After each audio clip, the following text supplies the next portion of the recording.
अस्सलामुअलैकुम। City 5 TV के साथ मैं हूँ जवेरिया नियाज।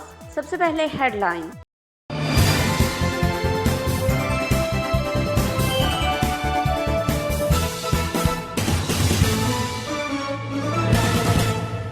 हुकूमत पंजाब किसानों को सब्सिडी की मदद में दी जाने वाली रकम वापस ना कर सकी। ये सब्सिडी गंदम के बीज और डीएपी खाद पर दी गई थी।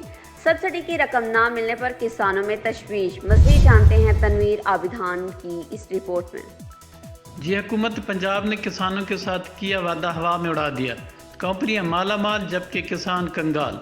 हुकूमत पंजाब ने किसानों को गंदम के बीज और डीएपी खाद पर सब्सिडी दी थी और हुकूमत पंजाब ने किसानों को 5 थैले बीज 2700 रुपये फ़ी थैला फराम किए, जिस पर हुकूमत ने 1200 रुपये फ़ी थैला सब्सिडी की मद में वापस करना था, जबकि खाद पर 500 रुपये सब्सिडी देना थी और इन थैलों से निकलने वाले कूपन दिए गए नंबर पर मैसेज करना थे और 90 रोज़ में ये रकम वापस मिलनी थी, मगर ताहा ये रकम किसानों को वापस न मिल सकी।